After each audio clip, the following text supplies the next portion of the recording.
Baruchim Abaim, muito boa noite. Uma das coisas mais maravilhosas que existe no mundo é aprender. Porque quando a gente aprende, a gente cresce. Quando a gente mantém o nosso foco cada vez em crescimento, é tão gostoso, é tão maravilhoso que de verdade a gente nunca envelhece com isso, é incrível. Queria hoje bater um papo sobre um dos pontos fundamentais da Torá Kedoshá e explico para vocês por que ele é tão importante agora na introdução. Nós temos dentro da nossa Torá 613 mitzvot. Óbvio que dessas mitzvot, hoje em dia, nem todas são pertinentes e funcionam, vigoram, melhor dizendo, por quê? Porque muitas dependem do povo estar em Israel todo, ou a grande maioria, ou termos o Bet HaMikdash, and so on. Mas, no total, a gente tem 613 mitzvot. A palavra mitzvah, é muito curioso isso, eu já perguntei para muitas pessoas o que quer dizer mitzvah. As pessoas respondem, é um bom ato, é uma coisa bonita, é uma coisa legal. A palavra mitzvah tem uma palavra irmã que a gente fala muitas vezes antes de fazer qualquer uma das mitzvot, asher kideshanu b'mitzvotav vetzivanu. Mitzvah, tzivanu são palavras irmãs. Ambas palavras querem dizer, tem uma conotação de ordem. Uma mitzvah é um tzivui, um tzivanu é uma ordem, um imperativo, um must de Hashem. Mitzvah, tzivui, ordem. Junto com essas 613 ordens que a gente tem de Hashem, para fazer um privilégio em nossas vidas, ter regras, junto com isso, queridos, a gente tem 13 princípios do Rambam. O Rambam, óbvio que veio muito depois da Torá Kedoshá, mas mais ou menos há 1000 anos atrás, Maimônides, ele colocou fora 613 mitzvot.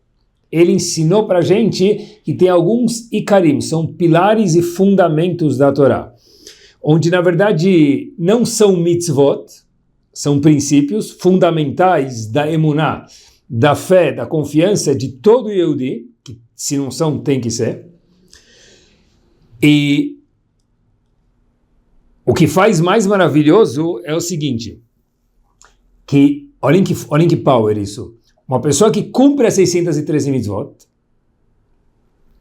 porém, ela está com um déficit na sua emuná, na sua confiança em Hashem, nesses 13 princípios, ou em alguns dos 13 princípios, está deixando muito a desejar. Sério? Novidade de hoje. Sim, a pessoa pode cumprir as 613 mitzvot, e ainda assim está faltando, mas poxa vida, o que eu posso fazer mais do que fazer o que Hashem me mandou, o tzivui, o tzivano, a mitzvah, o do it, a obrigação?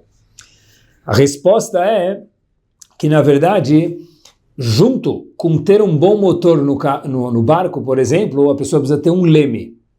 Então, as mitzvot, talvez, exemplificando, são o motor e o leme são os fundamentos que a gente precisa ter em nossas vidas, de acordo com o prisma que o Rambam nos ensina. Eu queria falar para vocês, e fica mais claro agora o que eu quis dizer, tem o nosso tópico de hoje, Bezerra Hashem, vai abranger, fiquei pensando nos 13, mas dos 13 tem três fundamentos dos 13 princípios do Rambam. 3 desses princípios, eu acho que estão amarrados e têm um DNA em comum, e a gente vai desenrolar o shiur sobre eles. É o seguinte. Primeiro não tem uma ordem, mas vamos falar assim, o primeiro dos 13 princípios que a gente vai falar é o seguinte, o Rambam falou que todo Yehudi tem que acreditar que a Kadosh Baruch Hu Matsui o Mashgiach. Hashem está presente as of today, hoje. O Mashgiach, ele supervisiona tudo o que existe no mundo. Não quando a gente saiu do Egito, não quando ele criou o mundo somente, mas até hoje, hoje, agora mesmo. O segundo princípio que o Rambam traz para a gente, e de novo, isso não tem nada a ver com nenhuma das mitzvot em específico, fora isso, como a gente mencionou no começo do shiur. Diz o Rambam, a Kadosh Baruch Hu, segundo princípio, Yodea Machshevot Bnei Adam. Hashem conhece, sabe o que você, o que nós estamos pensando a todo momento, mesmo que a gente não externalizou isso ainda. E o terceiro dos 13 princípios do Rambam, que a gente vai mencionar e parar por aqui hoje, Akadosh Baruch Hu Ma'anish Larishaim, que Hashem, ele dá uma consequência desagradável para quem é perverso e despreza as leis de Hashem, Shalem Sachar Tov Latzadikim, e paga uma boa recompensa para aquelas pessoas que se esforçam para fazer o caminho das mitzvot. Hashem está presente e ele conduz o mundo. 2, Hashem sabe o que nós pensamos. E 3, cada ato tem uma consequência, como se ou como sa. E daqui a gente desenrola o nosso shiur, queridos. É o seguinte, em Parashat Shemot, o povo vai virar um povo. Até lá, são 12 filhos de Yaakov, e de repente alguns filhos e netos que moram no Egito juntos. São hebreus, talvez. Pós saída do Egito, nós viramos um povo chamado Benei Israel. Então, o que acontece na saída do Egito é algo master que muda a chave de um grupo para Benei Israel. E lá tem muitas pérolas interessantes. Em Parashat Shemot, capítulo 2, Pasuk 19, está escrito o seguinte: Vatomar naish mitzri itzilano. Contexto, Moshe Rabbeinu, todo mundo sabe, chega em Midian, depois de fugir do Egito, ele chega em Midian antes do povo ser libertado. Ele chega em Midian e de repente a Torá conta pra gente que ele chega numa cidade, algumas mulheres, dentre elas Tzipora, filha de Itró, estavam tentando pegar água e elas voltam para casa muito cedo. Então o pai delas pergunta: olha, minhas filhas, como vocês chegaram tão cedo em casa? Normalmente vocês chegam às 4, 5 da tarde, agora 10 da manhã vocês já chegaram? Vocês conseguiram já dar água para o rebanho? Disseram elas sim. O que aconteceu? O que mudou hoje? Manishtana Hayom. O que mudou hoje dos outros dias? Disse a filha do Paró para ele, ou as filhas do Paró falaram do Itró, melhor dizendo, disseram para Itró, seu pai, o seguinte: Vatomarna, Ish Mitzri Tzilano, teve um homem egípcio que salvou a gente, Miadaroim, dos outros pastores, ele ajudou a gente a dar água para o nosso rebanho, de uma forma mais fácil.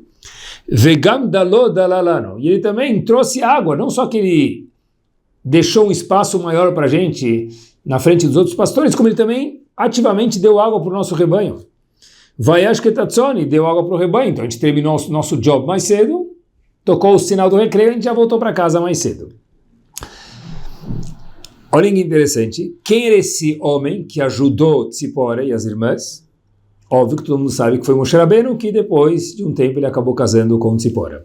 Porém é muito interessante que elas não falaram Vatomer Moshe, o nome dele era Moshe. Já desde que ele saiu do Egito, já era Moshe.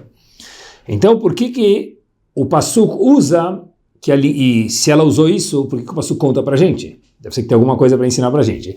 Por que o Pasuk usa em referência a Moshe, quando ele ajudou as filhas de Itró a agilizar o serviço de dar água para o rebanho, a nomenclatura de Ish Mitzri, um homem egípcio? Chama de Moshe. E se foi ao acaso, a Torá não contaria isso pra gente. Então não foi por acaso. Procurei nos comentaristas e procurei no Targum, a tradução explicativa da Torá para o aramaico, ninguém traz nada sobre isso. E eu aprendi do meu Rosh Yeshiva que quando o Midrash, quando a Torá não comenta sobre algo, e a gente vai procurar no Mefarshim também não comentam, para procurar no Midrash, porque o Midrash às vezes conta coisas que a Torá não mencionou por querer. O Midrash fica preocupado por que o Pasuk chama Moshe Rabbeinu nesse momento de Ish Mitzri. O Midrash traz algo show. Diz o Midrash para a gente o seguinte: Vechi bedmut Mitzri haya Moshe. Pergunta o Midrash, será que Moshe Rabbeinu estava com cara de egípcio? Então por que elas chamaram ele de egípcio? Elas nem sabiam de onde ele veio.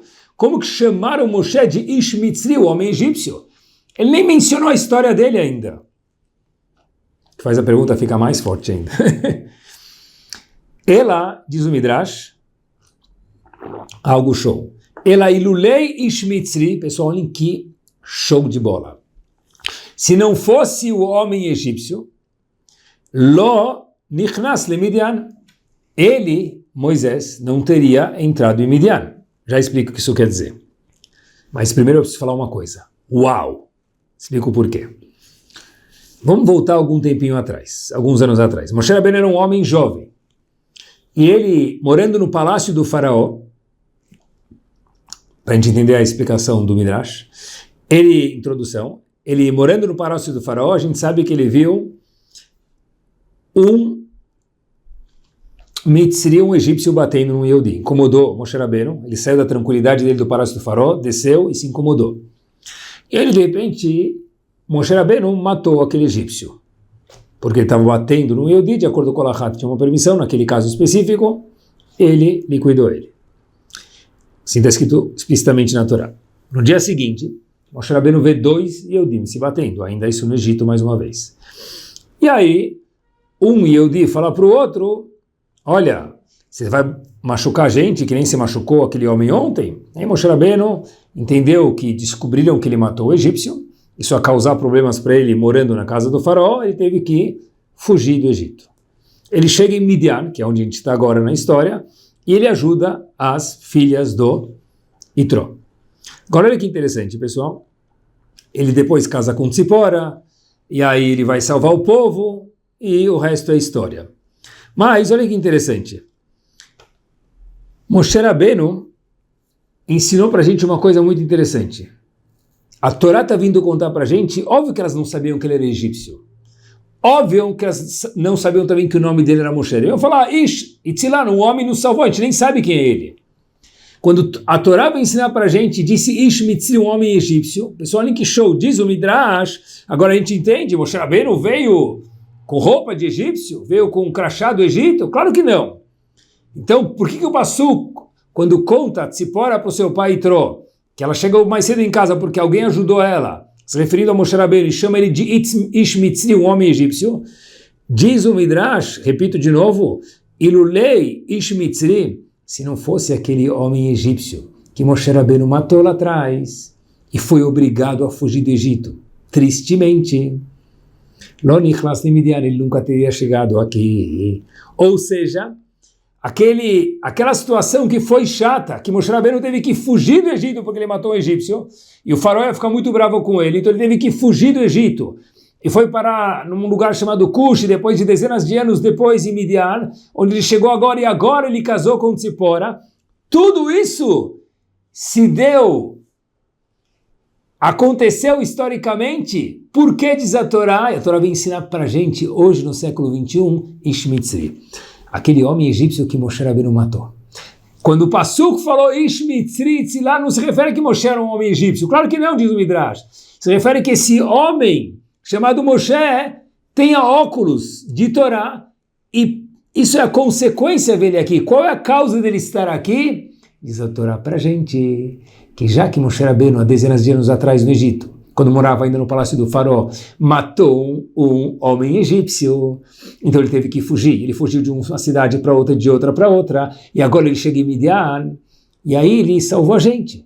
E aí o resto é história, que ele acabou casando com Tzipora, e depois disso ele veio salvar o povo Yehudi, e até hoje o personagem mais famoso no Sefer Torah é Moshe Rabbeinu.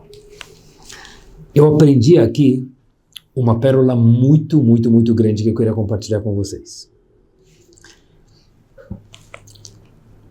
De Moshe Rabbeinu, a gente aprende a coragem de Moshe Rabbeinu e o zelo que ele teve, independente do que ia acontecer depois. Moshe Rabbeinu falou, agora no momento, tem o Yehudi sofrendo.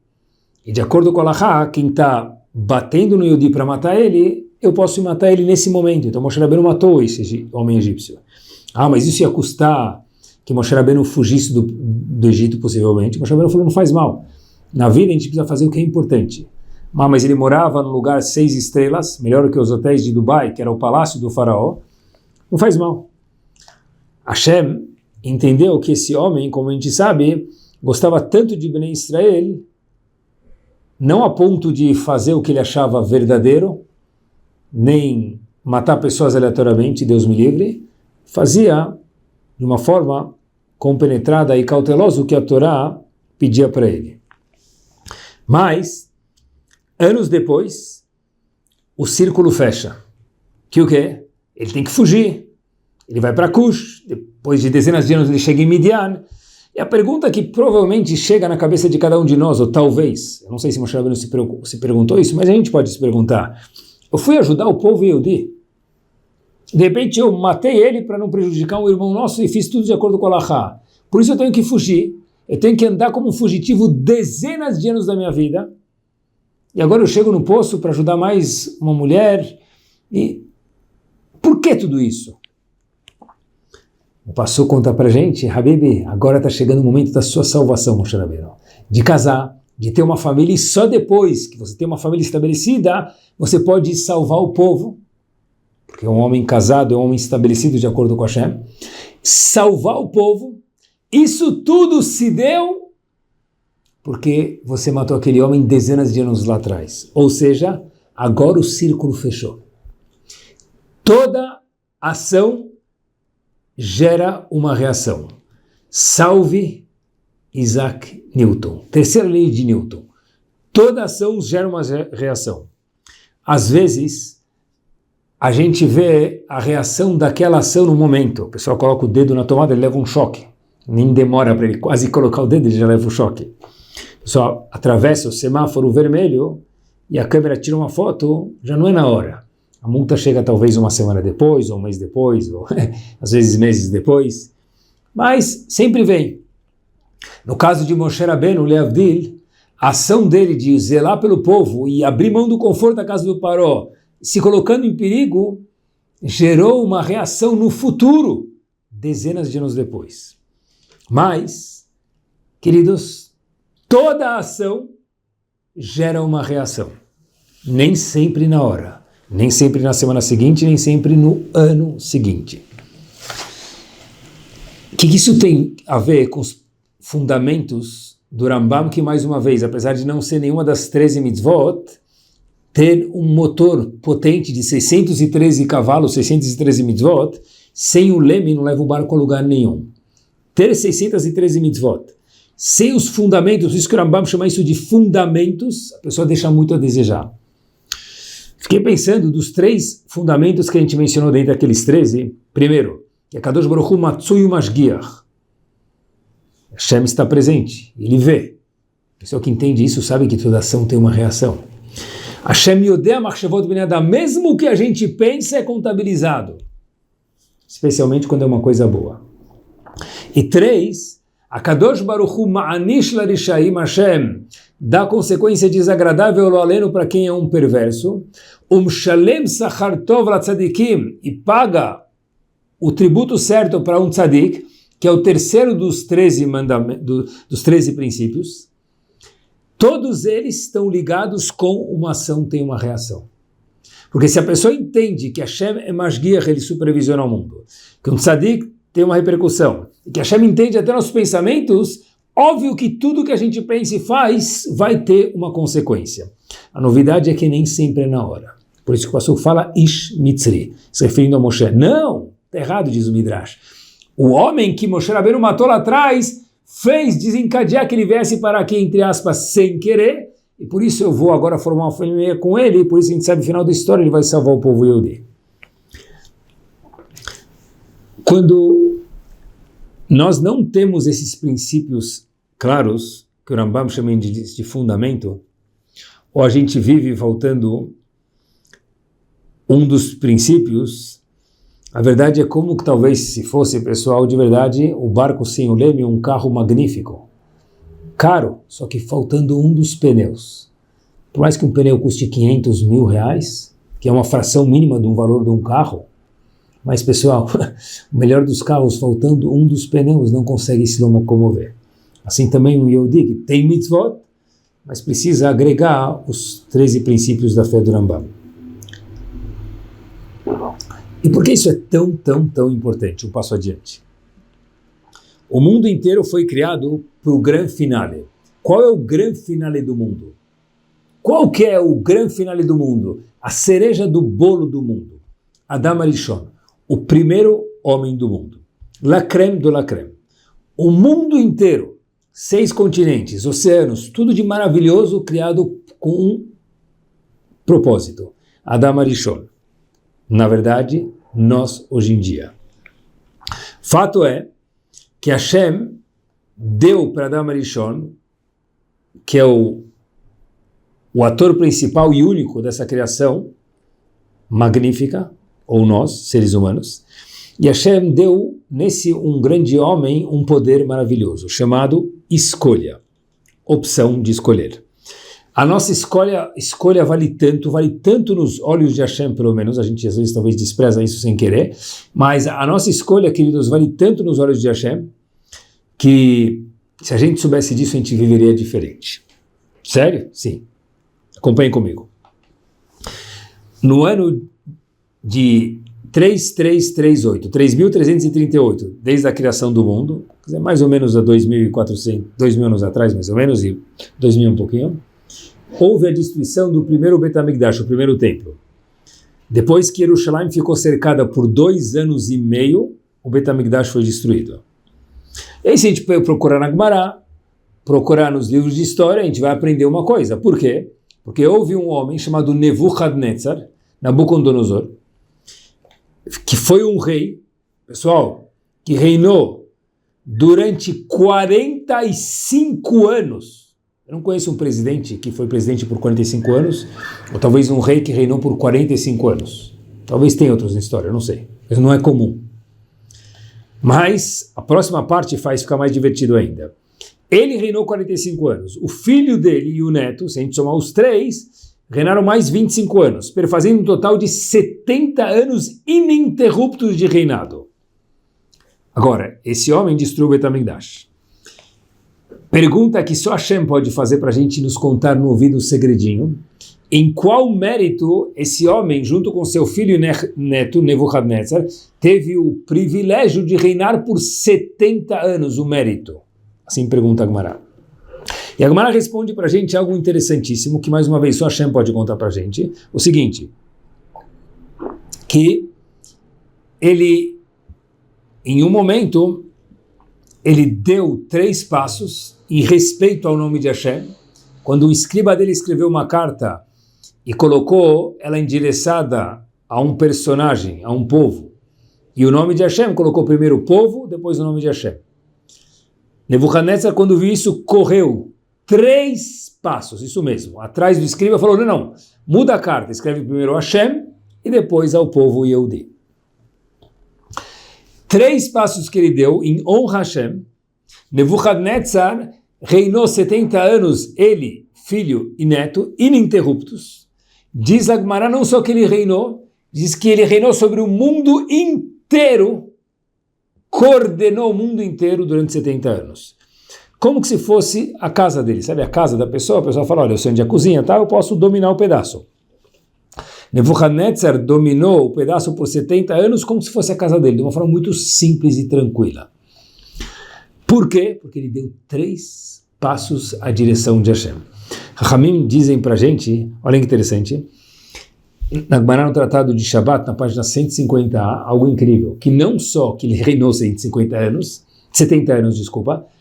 junto com filho e neto ininterruptos, como também até os animais viraram servos de Nebuchadnezzar. Por quê?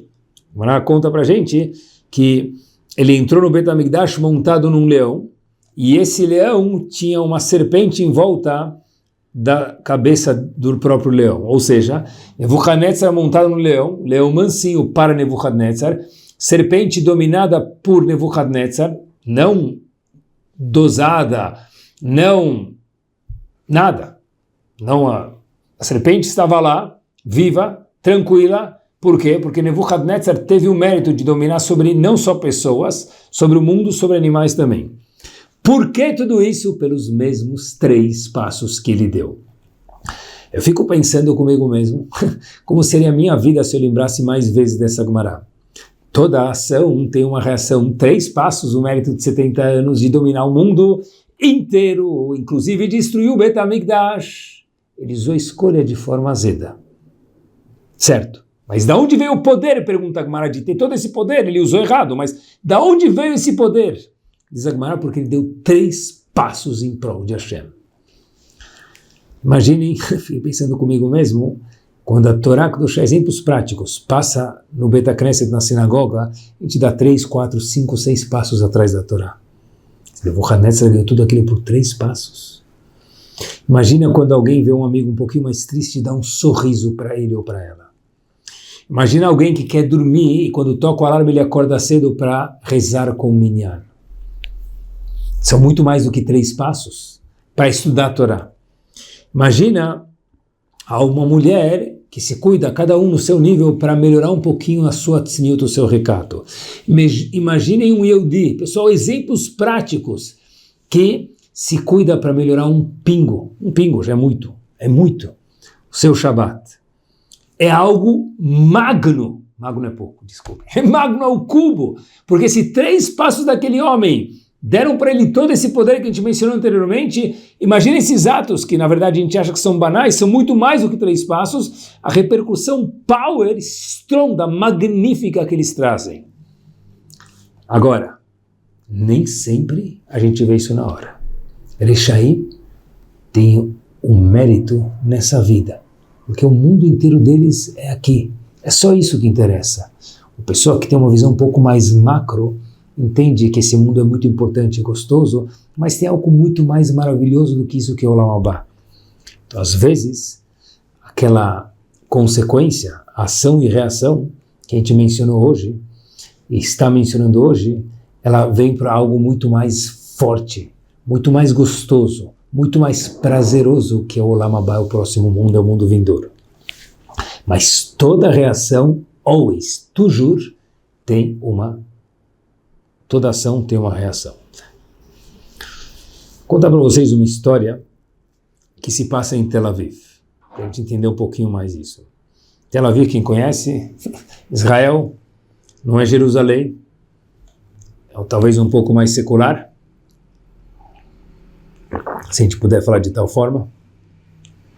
E a história se passa na frente de uma sinagoga, e tinha um Yehudi lá na porta falando, Assiri, Assiri, Assiri, quem é o 10º, quem é o 10º, quem é o 10º? Estavam procurando a 10ª pessoa para completar o minyan. Procurando o minyan. Quem pode completar o minyan?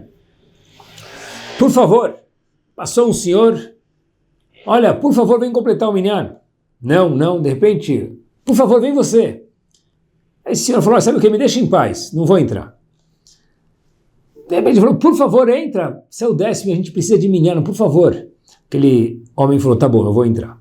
Ele entrou lá, falou, olha, eu só estou entrando aqui para ser o 10º, não me peçam mais nada, eu vou completar o minyan para poder rezar aqui nessa sinagoga, porque está muito calor lá fora, eu vim me aproveitar do ar-condicionado, não esperem nada mais de mim. Bom, fica sentado lá 1 minuto, 2 minutos, eles começam o minyan, aqueles outros 9 com ele lá dentro. De repente ele não sabe por que ele conta que ele fechou os olhos e ele sentiu algo que ele nunca sentiu na vida. Algo que ele não sabe explicar, algum sentimento, não comida, não prazer físico, não viagem, que tudo isso é gostoso, mas algo muito que transcende, algo muito diferente de tudo isso. De repente ele terminou a reza, ele foi embora. Essa pessoa começou a procurar um pouquinho mais o que a vida tem para lhe ofertar. O que a gente vai fazer nesse mundo? Qual o propósito da vida? De casar, de trabalhar, de fazer mitzvot, de tudo.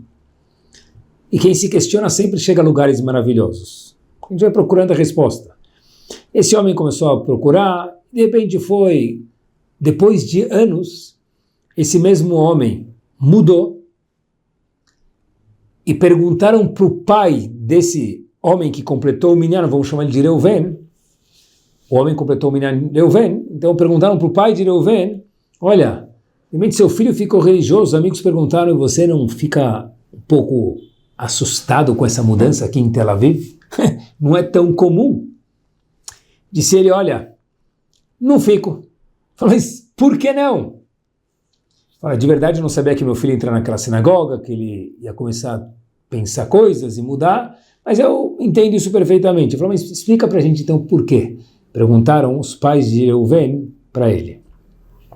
Se, olha, eu entendi que meu filho mudou durante esses anos, e o gatilho foi ter entrado a ignição naquela sinagoga, mas eu vou contar para vocês uma história. Meu pai, quer dizer, avô do menino, veio da Polônia. E quando ele veio da Polônia, ele se estabeleceu em Tel Aviv, e ele rezava sempre numa sinagoga. Eu abandonei tudo. mas meu pai rezava sempre numa sinagoga. Na mesma sinagoga que o neto dele, meu filho, entrou para completar o minyan.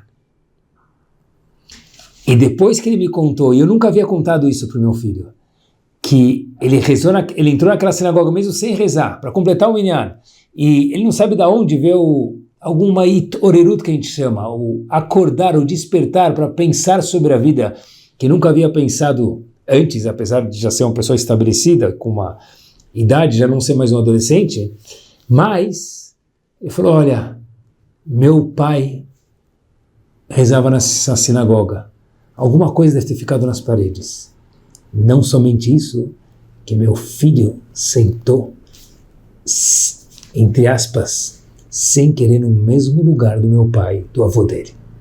Pessoal, toda ação tem uma reação. Ficou na parede do Cris, do Betamidrash, da sinagoga, ninguém falou nada para ele, ninguém nem sabia. Foi lá que ele acordou, naquele mesmo lugar. Demorou anos. O filho saiu do caminho, o neto também estava fora, voltou para o caminho do avô. Porque uma tefilá feita, algumas tefilot feitas com carinho, com sentimento, a gente não sabe quando vai precisar. Algum dia vai acordar alguém. Talvez nós mesmos, talvez nossos filhos, talvez um outro Yehudi que precisa. Mas toda ação tem uma reação. Always. Fundamento indispensável de Rambam. Depois de saber, nessa Gemara, que 3 passos de Nebuchadnezzar deram tudo isso para ele, as nossas mitzvot, as nossas atitudes têm que ter uma nova dimensão. E eu entendi o Gemara no Tratado de Sotá. O Gemara fala no Tratado de Sotá uma frase que era um pouco brusca, mas eu acho que agora dá para entender. Talvez brusca, aparentemente, óbvio. O Gemara falou o seguinte, toda pessoa que ela peca, faz uma verá, ele só faz a verá se nichnas boruach shtut, se ele virou um tolo. Ele ou ela. Eu nunca entendi essa Gemara. Virou um tolo? Como por que tolo? Pessoa, em vez de comer kasher, foi no McDonald's, 2 hambúrgueres, alface, o queijo molho especial, cebola picles e um pão com gergelim. Comeu um Big Mac. Pronto. Falou para si próprio, sartén, e comeu. Por que ele comeu? Por que ele comeu? Porque ele estava afim. Ou porque ele sabia que kasher era kasher, quando ele sabia. Mesmo assim ele falou, olha, sabe o que? Minha barriga falou mais alto que meu cérebro. Pronto, comi. Minhas vontades falaram mais alto que minha razão. Estou afim de comer. Como que a Gemara fala que toda pessoa, óbvio que se ele sabe que é errado, né? Se a pessoa não sabe, mas toda pessoa que sabe que é errado, ele faz qualquer tipo de haverá, qualquer uma. Ele só fez essa haverá com certeza porque algo é fortíssimo, diz a Gemara. Algo gritante, porque ele virou um tolo, um choté naquele momento. Todo mundo é um choté, diz a Gemara assim. Como? Que ele faz, quando ele faz uma verá? Como a Gemara pode afirmar uma coisa dessa? Resposta acho que é simples, queridos. Que a resposta da Gemara é o seguinte, tem que ser, se alguém chegar para uma pessoa e falar, olha, você me vende seu carro por 10 reais, um carro que vale muito mais do que isso, a pessoa vai falar não. E se ele vender, pode, mas é um idiota, é um choté. Se alguém fala para alguma pessoa, olha, você muito quer comprar uma bicicleta, por exemplo, essa bicicleta normalmente custa 2 mil reais, 10 mil reais, qualquer valor. E hoje a bicicleta está valendo 50 reais. Você quer comprar? Não quero. O que a pessoa é? Tola. Ele vai comprar semana que vem por 20 mil, 10 mil, comprou hoje por 50. Ele foi um mau negociante. Não fez um bom deal. Se ele vendeu o carro por 10 reais ou não comprou a bicicleta que valia muito mais por 50 reais. Diz, eu acho que isso que a Gemara está falando para a gente, toda pessoa que sabe que aquilo é uma verá, e ele peca, ele desiste, ele não estuda, ele perde a oportunidade de mitzvah, quando ele podia fazer uma mitzvah, ou ele faz uma verá, ele é um choté, ele é um bobo. Por quê? Porque se a gente lembrar quanto 3 passos de Nebuchadnezzar deram para ele, imagina quanto se segurar de fazer uma verá vale. Imagina quanto se esforçar para fazer uma mitzvah vale. Então toda pessoa que não faz uma mitzvah de Zagmará conclui, muito simples, acho que essa é a explicação, ele é um bobo, ele esqueceu o valor das mitzvot. É isso que a Gemara falou para a gente. Maravilhoso. E Uma vez que a gente sabe o poder das mitzvot, é algo estrondo quando a gente faz uma mitzvah com convicção, sabendo que toda ação tem uma consequência. A gente faz com muito mais convicção, mais segurança. Toda ação tem uma reação. Tenta imaginar, pessoal, a gente pensasse isso quando a gente anda atrás do Sefer Torah na sinagoga, quando a gente acordasse de manhã. É muito mais do que 3 passos. A pessoa faria isso de outra forma. E a partir de hoje vai fazer, Be'ezarat Hashem. Vou contar para vocês uma história que mostra quanto a convicção muda. A história aconteceu recentemente em Lakewood, New Jersey, nos Estados Unidos. Tem transportes de Lakewood para Nova York,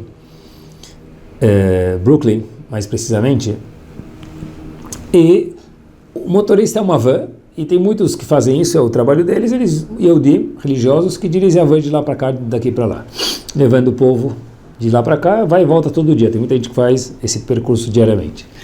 Uma mulher senta nessa van e começa a falar num tom muito alto no telefone, e atrapalha os outros passageiros que estão lá na van. E o motorista já dirigiu esse percurso 12 anos, toda semana. Ele fala, nunca me aconteceu isso, a mulher falando tão alto. E aí ele fala para a senhora, olha, por favor, fala um pouco mais baixo, atrapalhando o resto, eu não estou conseguindo dirigir. Falou 1, 2, 3 vezes. Passaram-se alguns minutos da estrada, do caminho New Jersey, Nova York, e ele se incomodou, ele parou o ônibus no acostamento, falou, olha, ou a senhora, por favor, para de falar alto, que eu não estou conseguindo dirigir, está ficando perigoso, atrapalhando os outros passageiros, ou a senhora terá que descer aqui nesse posto onde eu encostei aqui no acostamento, descer no posto e achar outra forma de ir. Eu não consigo levar a senhora está me atrapalhando os outros. Já pedi algumas vezes, a senhora não parou de gritar no telefone. Quando ele encosta, pessoal, óbvio que a moça entende, ela fica quieta, ela pede desculpas. Aí ele está pronto para ir, alguém bate na porta, havia uma outra senhora religiosa que queria com um filho na porta e falou, olha, você, Yanka, está indo para Nova York, não está? Falou, sim, eu estou indo para Nova York, como eu faço isso diariamente, nesse horário. E ela falou, eu posso mandar meu filho no percurso? Falou, claro. Pagou o ticket e entrou. Aí, antes do motorista sair, ele falou, olha, eu nunca paro nesse posto na minha vida, faz 12 anos que eu faço esse percurso, eu nunca parei nesse posto. Eu parei por algum acaso aqui dessa mulher, mas eu nunca parei nesse posto. Disse para aquela mãe com filho, como você estava me esperando aqui? Por que você imaginou que ia vir para cá? Eu nunca parei aqui em 12 anos. Se ela, olha, eu vim te seguindo faz alguns minutos,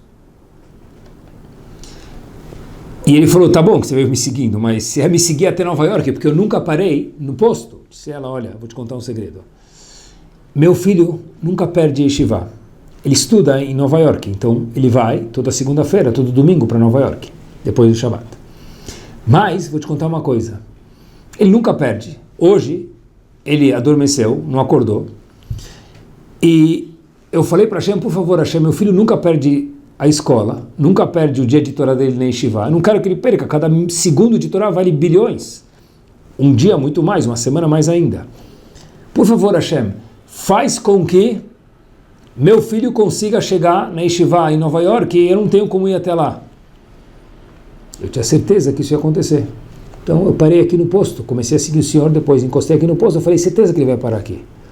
Se o motorista disse, como você sabia? Ela respondeu, simples, eu fiz tefilá.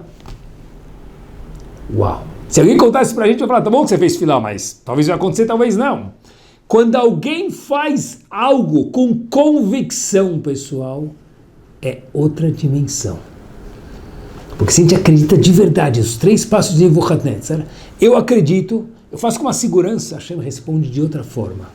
A mãe respondeu com uma tranquilidade, com uma segurança, é óbvio que você ia parar aqui. Ele levou o filho para Yeshiva e a gente e ele, nós aprendemos uma lição gigante.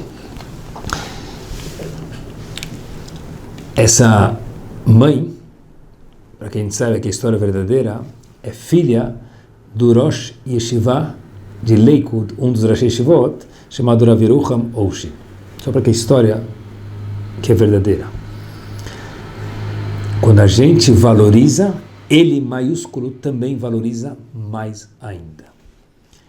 Tudo tudo, maiusculamente, é questão de causa e consequência. Toda ação tem uma reação. Os nossos Gdolim, os nossos faróis, os nossos Rabanim, os nossos mentores viviam isso. Por que, às vezes, a gente se questiona, isso está acontecendo comigo? Por quê? Né? Uma vez, um dos grandes homens, chamado Rav Elia Lapian, ele tropeçou nas escadas da Yeshiva e caiu, quando já em Israel. Ele caiu, estava no chão. Os alunos foram correndo ajudar o Rav Elia Lapian mais uma vez. Falou, Rav, a gente pode ajudar o senhor a se levantar? Ele falou, não, estou bem, eu consigo me levantar. Falou, então, Rav, levanta, porque o senhor ficou no chão alguns segundos aí, levanta. Ele falou, pode me deixar.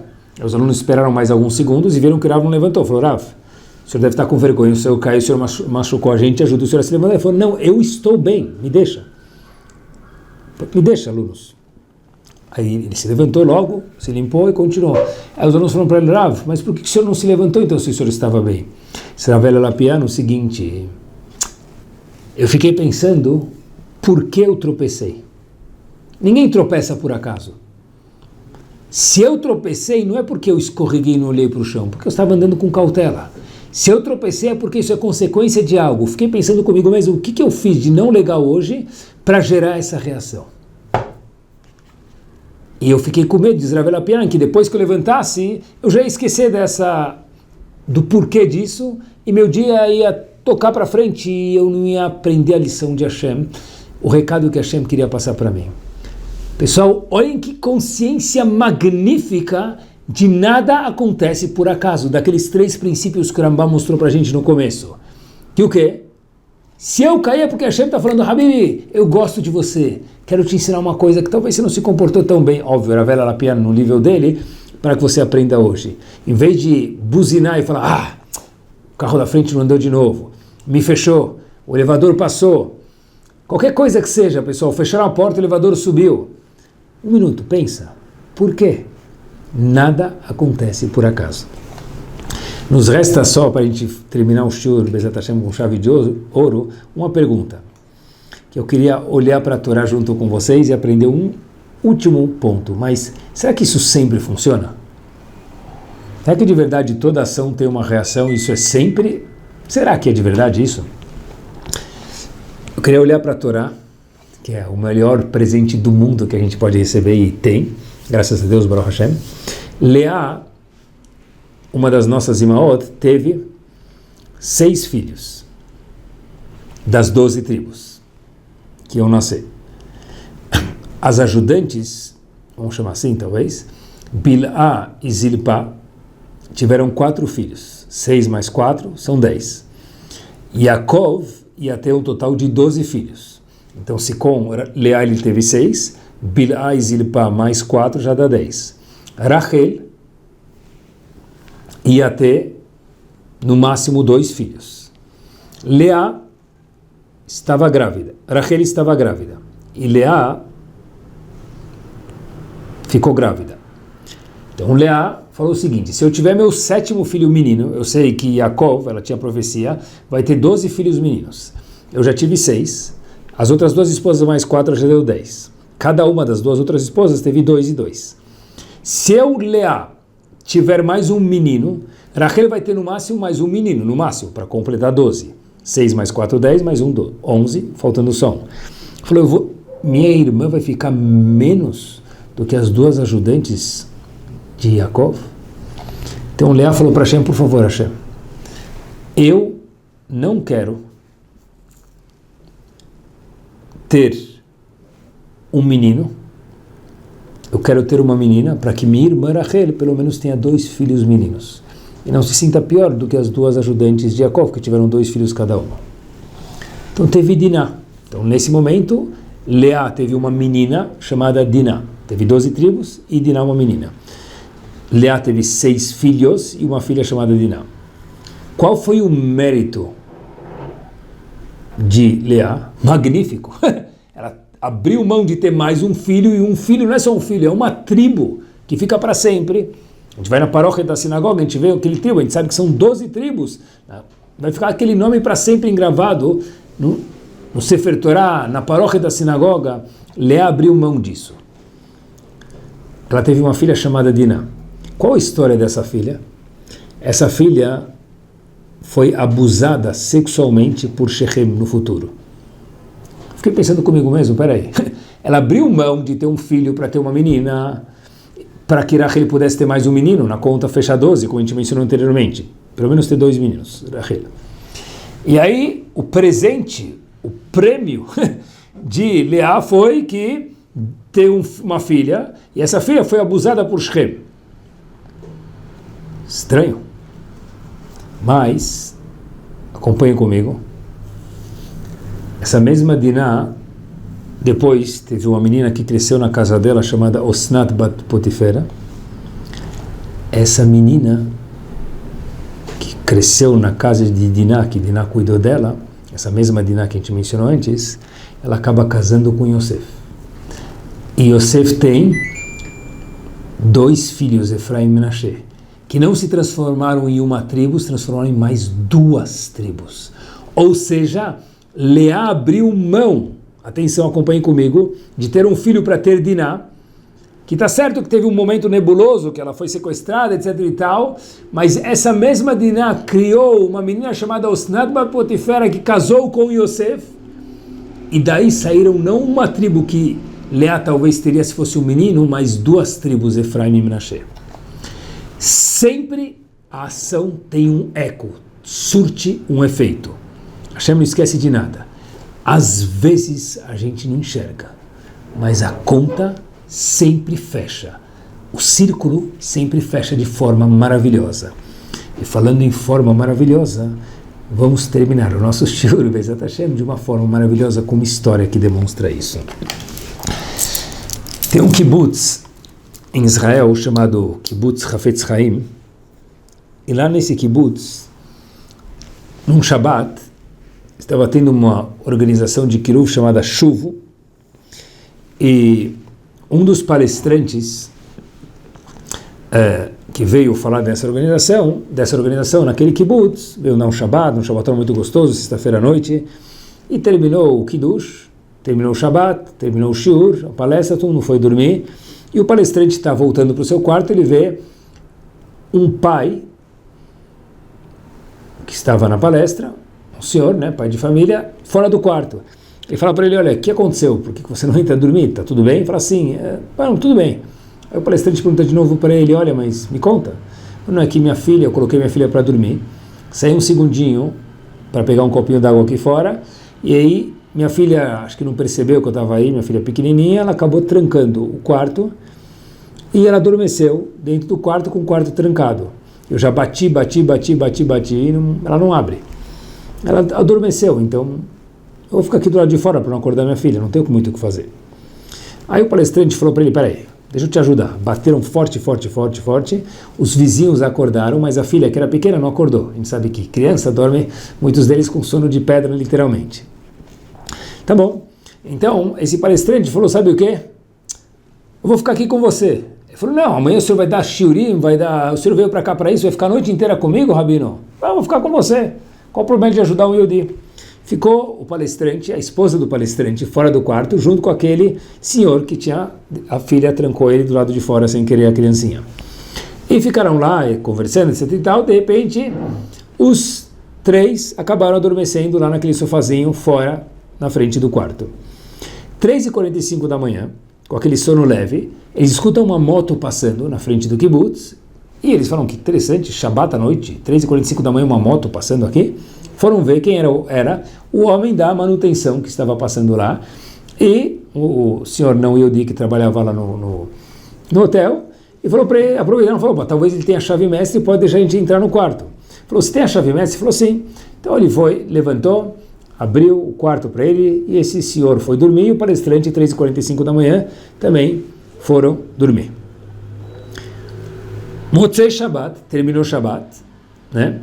Eles acordaram de manhã, fizeram um kiddush, shurim, etc e tal, um pouquinho mais cansados, mas fizeram tudo certinho, e terminou o Shabbat, cada um liga para a família, ver como está, como sempre termina o Shabbat, as pessoas querem saber como estão os familiares, etc e tal, e o palestrante com a esposa, ligam para a família, vê como foi o shiur, etc e tal, contaram e perguntaram como vocês estão. Eles descobrem que a filha deles estava num hospital chamado Tel Hashomer, porque ela estava para dar luz, mas ela estava no 7º mês, não no 9º mês, e ela estava de emergência, acabou tendo algumas contrações, correu para o hospital.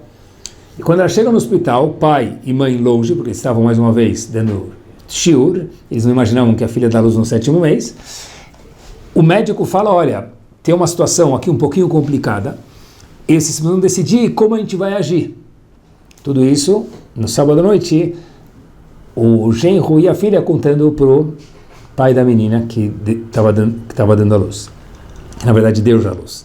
E aí fala, olha, e a gente não tinha para quem perguntar, porque vocês estavam longe, no Shabat, sem celular, e a gente também não usa celular, e o que a gente faz?